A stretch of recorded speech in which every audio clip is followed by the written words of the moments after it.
Hi students, today we will see about the Unit 24 Environmental Science Continuation Domestic Conservation. All of us have the responsibility to conserve water. இப்போ நம்மளுக்கு எல்லாருக்குமே நீரை சேமிக்கிறதுல ஒரு முக்கிய பங்கு இருக்குது. We can conserve water by the following activities. நம்ம எப்படிலாம் நீரை சேமிக்கணும் அப்படின்றது கீழே கொடுத்துருக்குறாங்க. Using a bucket of water to take bath than taking a shower. பார்த்தோன்னாக்கா நம்ம ஒரு பக்கெட் வாட்டரை குளிக்கிறது யூஸ் பண்ணிக்கலாம். ஷவரை யூஸ் பண்ணுறதுனா விட ஷவரில் அதிகமாக வாட்டர் வேஸ்டேஜ் ஆகும். யூஸிங் லோ ஃப்ளோ டேப்ஸ், அது மட்டும் இல்லாமல் தண்ணியை சீராக வச்சுட்டு யூஸ் பண்ணலாம்.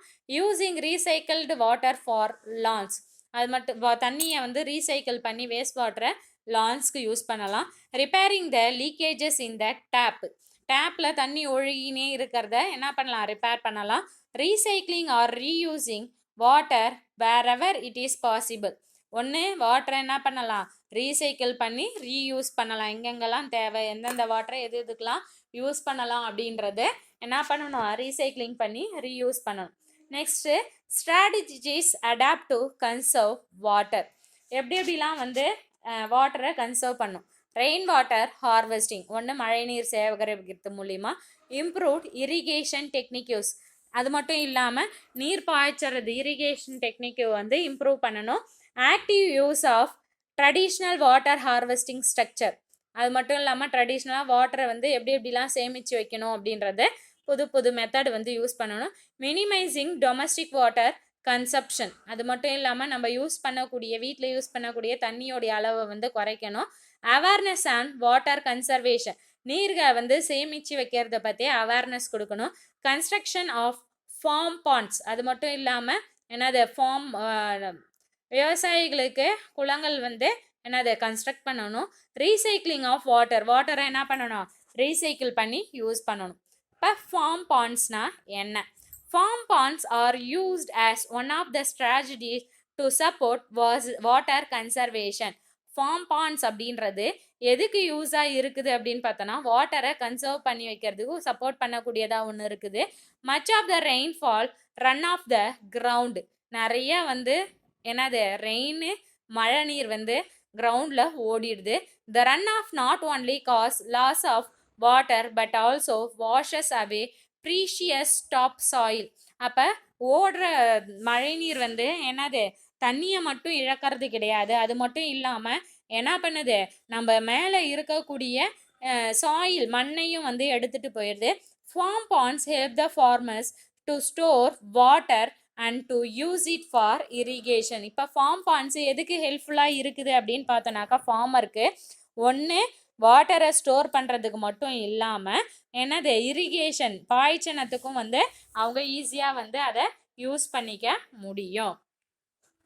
Lay out of farm pond. அப்போ லே அவுட் ஃபார்ம் பாண்ட்னா எப்படி இருக்கணும் ஒரு farm pond? Farm pond is a dug out structure with definite shape and size. இப்போ ஃபார்ம் பாண்ட் அப்படின்றது நல்லா ஆழமாக இருக்கக்கூடிய ஒரு குறிப்பிட்ட ஷேப்பு, ஒரு குறிப்பிட்ட சைஸில் இருக்கணும். They have proper inlet and outlet structure for collecting the surface run off flowing from the farm area. பார்த்தோன்னாக்கா ப்ராப்பராக இன்லெட்டு அவுட்லெட்டும் இருக்கணும். பார்த்தோன்னாக்கா தண்ணி ஃபார்ம் ஏரியாவிலேருந்து வரக்கூடிய நீரை சேகரித்து வைக்கிறதுக்கும் திரும்ப ஃபார்ம் ஏரியாவுக்கு அந்த தண்ணி எடுத்துகிட்டு போகிறதுக்கும் இன்லெட்டு அவுட்லெட்டு ப்ராப்பராக இருக்கணும். Surface round water flowing from the farm area.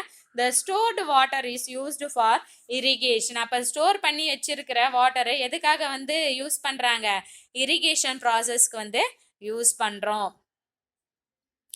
Advantages of farm ponds. இப்போ ஃபார்ம் பாண்டோடைய அட்வான்டேஜஸ் என்னென்ன? The advantages of farm ponds are: they provide water to growing crops without waiting for rainfall. இது என்ன பண்ணுது, water கொடுக்குது. Growing graphs, வளரக்கூடிய தாவரங்களுக்கு தண்ணி இல்லைனாலும் மழையை நம்பி இல்லாமல் அந்த தாவரங்களுக்கு தேவையான நீரை இதுவே கொடுத்துருது. They provide water for irrigation even when there is no rain. அது மட்டும் இல்லாமல் இரிகேஷன் நீர் பாய்ச்சறதுக்கு மழை இல்லைனாலும் அதில் இருக்கக்கூடிய நீரை அவங்க யூஸ் பண்ணிக்கலாம். தே ரெடியூஸ் சாயில் எரேஷன், மண்ணரிப்பு வந்து இது மூலிமா தடுக்கப்படுது. ரீசார்ஜ் கிரவுண்ட் வாட்டர், நிலத்தடி நீர் வந்து அதிகரிக்குது. இம்ப்ரூவ் ட்ரைனேஜ் வந்து இம்ப்ரூவ் ஆகுது. Excavated soil can be used to enrich soil. Excavated soil வந்து எப்படி என்ரிச் சாயில், நல்ல வளமுள்ள மண்ணா வந்து மாறுது. இந்த field and levelling lands they promote fish rearing. அது மட்டும் இல்லாமல் அதில் என்னது மீன்கள்லாம் வந்து வளர்க்குறதுக்கு ரொம்ப யூஸ்ஃபுல்லாக இருக்கும். They provide water for domestic purpose and livestock. அது மட்டும் இல்லாமல் இந்த தண்ணியை வந்து டொமஸ்டிக் பர்பஸ்க்கு யூஸ் பண்ணுறதுக்கு மட்டும் இல்லாமல் எப்பயும் வந்து நீர்நிலைகளில் வந்து தேங்கி இருக்கும். Next water recycling.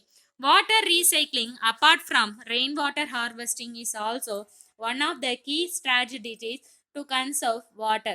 இப்போ வாட்டரை ரீசைக்கிள் பண்ணுறது ரெயின் வாட்டர் ஹார்வெஸ்டிங்கை விட ரொம்ப முக்கியமானது.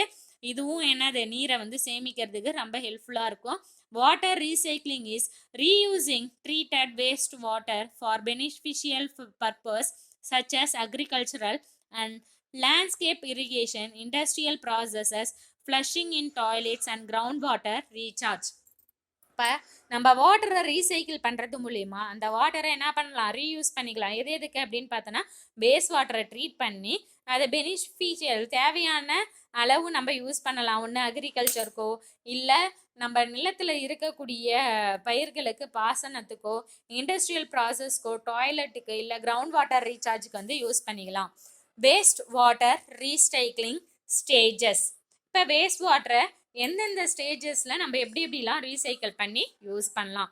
Conventional waste water treatment consist of the combination of physical, chemical and biological process which remove solids, organic matter and nutrients from wastewater.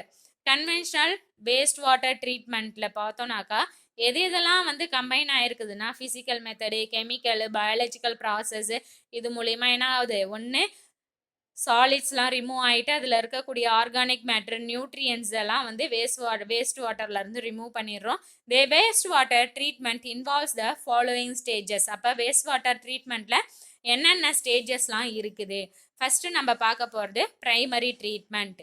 Primary treatments involves temporary holding of the waste water in a tank. இப்போ primary ட்ரீட்மெண்ட்டில் டெம்பரரியாக waste வாட்டரை என்ன பண்ணுறோம், டேங்க்கில் சேகரிச்சிருந்தோம். The heavy solid gets settled at the bottom while oil, grease and lighter solids float over the surface. இதில் என்ன ஆகிறதுக்கு ஆரம்பிக்குது, ஹெவியாக இருக்கக்கூடிய சாலிட் எல்லாமே வந்து அடியில் போய் செட்டில் ஆகிடுது. மீதி இருக்கக்கூடிய ஆயிலு, கிரீஸு, லைட்டர் சாலிட்ஸ் எல்லாமே வந்து அதோடைய சர்ஃபேஸில் மிதக்கிறதுக்கு ஆரம்பிச்சிடுது. The settled and floating materials are removed. அப்போ அடியில் செட்டில் ஆகிருக்கிறதையும் மேலே மிதக்கக்கூடிய மெட்டீரியல்ஸையும் இந்த ப்ரைமரி ட்ரீட்மெண்ட்டில் என்ன பண்ணிடுறோம், ரிமூவ் பண்ணிடுறோம். த remaining liquid undergoes secondary treatment. மீதி இருக்கக்கூடிய லிக்விடை எதுக்கு அனுப்புகிறோம், செகண்டரி ட்ரீட்மெண்ட்டுக்கு அனுப்பிடுறோம். Secondary treatment is used to remove the biodegradable dissolved organic matter. Secondary treatment எதுக்கு யூஸ்ஃபுல்லாக இருக்குது அப்படின்னு பார்த்தோம்னாக்கா, எதை ரிமூவ் பண்ணுறது, பயோடிகிரேடபிள் டிசால்வ்டு ஆர்கானிக் மேட்டரை என்னது ரிமூவ் பண்ணுறதுக்கு ஹெல்ப்ஃபுல்லாக இருக்குது. This is performed in the presence of oxygen by aerobic micro organism. இந்த செகண்டரி ட்ரீட்மெண்ட்டு எதோடைய ப்ரெசன்ஸில் நடக்குது, oxygen, aerobic micro organism, biological oxidation நடக்குது. The micro organism must be separated from treated water waste by sedimentation. இந்த micro organism எல்லாமே வந்து treat பண்ணதுக்கப்புறம் அந்த வேஸ்ட் வாட்டர்லேருந்து என்ன பண்ணிடுறாங்க, செடிமெண்டேஷனாக வந்து செப்பரேட் பண்ணிடுறாங்க. After separating the sediment of biological solids the remaining liquid is discharge for tertiary treatment. அப்போ இந்த செடிமெண்ட்டான பயாலஜிக்கல் சாலிட்ஸ் எல்லாம் என்னது பிரித்து எடுத்ததுக்கு அப்புறமா ரிமைனிங் லிக்விடை டெர்ஷரி ட்ரீட்மெண்ட்டுக்கு டிஸ்சார்ஜ் பண்ணிடுறாங்க. Tertiary treatment or advanced treatment is the final step of sewage treatment. இந்த டெர்ஷரி ட்ரீட்மெண்ட்டு தான் வந்து என்னது சீவேஜ் ட்ரீட்மெண்ட்டில் ஃபைனலாக last step. It involves removal of inorganic constituent such as nitrogen, phosphorus and microorganism. இதில் என்னென்னலாம் நடக்குது அப்படின்னு பார்த்தோன்னாக்கா, இதில் என்ன ஆகுது, நைட்ரஜனு, பாஸ்பரஸு. நெக்ஸ்ட்டு அந்த செகண்டரி ட்ரீட்மெண்ட்டில் நம்ம பயாலஜிக்கலை ரிமூவ் பண்ணுறதுக்கு பயாலஜிக்கல் மெட்டீரியல் சாலிட்ஸை ரிமூவ் பண்ணுறதுக்கு மைக்ரோ ஆர்கானிசம் என்ட்ரு பண்ணோம்ல அந்த மைக்ரோ ஆர்கானிசம் எல்லாத்தையும் ரிமூவ் பண்ணுறது தான் இந்த tertiary treatment. The fine colloid particle in the sewage water are precipitated by adding chemical coagulant like alum or ferric sulfate. அது மட்டும் இல்லாமல் இதில் இருக்கக்கூடிய கொலாய்டல் பார்ட்டிகல்ஸு சீவேஜ் வாட்டரில் ப்ரிசிபிடேட்டாக வந்து எது கெமிக்கல் கொயாகுலன்ஸு இது ஆலமும் ஃபெரிக் சல்ஃபேட்டையும் ஆட் பண்ணி ப்ரிசிபிடேட்டாக வந்து தனியாக பிரித்து எடுத்துடுறாங்க. Inlet sewage water primary treatment ஃபிசிக்கலாக வந்து என்ன பண்ணுறோம் செடிமெண்டேஷன் ஹெவி சாலிடை ரிமூவ் பண்ணிடுறோம். நெக்ஸ்ட் ஆயிலு கிரீஸு லைட்டர் சாலிடை ரிமூவ் பண்ணிவிட்டு ஃபில்ட்ரேஷன் பண்ணுறோம். ஃபில்ட்ரேஷன் பண்ணிவிட்டு அதை செகண்டரி ட்ரீட்மெண்ட்டுக்கு அனுப்புகிறோம். செகண்டரி ட்ரீட்மெண்ட் அப்படின்றது என்னது பயாலஜிக்கல் ட்ரீட்மெண்ட்டு. இதில் biological oxidation bio degradable dissolved organic மேட்டர்லாம் ரிமூவ் ஆகுது. நெக்ஸ்ட்டு இந்த பயோடிகிரேடபிள் டிசால்வ்டு ஆர்கானிக் மேட்டரு செடிமெண்டேஷனாக சாலிடாக வந்து ஃபில்டர் பண்ணி ரிமூவ் பண்ணிடுறோம். அந்த லிக்விடை டெர்ஷரி ட்ரீட்மெண்ட்டுக்கு திரும்ப செலுத்துகிறோம். இந்த டெர்ஷரி ட்ரீட்மெண்ட்டு என்னது ஃபிசியோகெமிக்கல் ட்ரீட்மெண்ட்டு. இதில் nitrogen phosphorus suspended solid heavy metals எல்லாமே ரிமூவ் பண்ணிவிட்டு டிஸ்இன்ஃபெக்ஷன் பண்ணி குளோரினேட்டு 5 to 15 mg per லிட்டருக்குன்னு குளோரினேஷன் கொடுத்து அவுட்லெட்டில் ரீசைக்கிள் வாட்டராக வந்து கொடுத்துட்றோம். Next uses of recycled water. Recycled வாட்டருடைய யூசஸ் என்னென்ன? ஒன்று அக்ரிகல்ச்சருக்கு யூஸ் பண்ணலாம், landscape, public park, cooling water for power plants and oil refineries. Cooling water வந்து பவர் பிளான்ட்லேயும் ஆயில் ரீஃபைனர்ஸ்லையும் யூஸ் பண்ணலாம். டாய்லெட் ஃப்ளஷிங் டாய்லெட்டுக்கு யூஸ் பண்ணலாம். டஸ்ட் கண்ட்ரோலு, கன்ஸ்ட்ரக்ஷன் ஆக்டிவிட்டீஸ் நம்ம வீடுலாம் கட்டுறோம்ல அதுக்கு கன்ஸ்ட்ரக்ஷனுக்கும் என்ன பண்ணிக்கலாம் இதை யூஸ் பண்ணிக்கலாம். Okay, thank you students. We will see the next topic in the next class.